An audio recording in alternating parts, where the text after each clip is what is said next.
Matthew chapter 22, verse 39. It says this: you shall love your neighbor as yourself. You cannot love others unless you have a love for yourself that is rooted in God's love for you. Oh my gosh, I can't believe I'm about to quote somebody like this, but if you don't love yourself, how the heck are you going to love somebody else? It's something that RuPaul says all the time. Yes, I used to watch that show. I was so lost. But we're not here about me. We're back here about the Lord God. A proper and healthy love for oneself leads a person to be generous and giving toward others. The person who walks wisely knows that God has loved him even though he did nothing to deserve that love.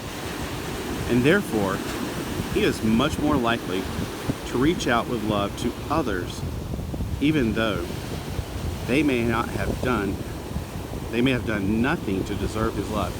So even though your neighbors may not be friendly or polite or kind, you don't have to bombard them with an apple pie or anything, or come over in their face. And you know, a lot of people are busy. Every time I go to my neighbor, she's always on the phone.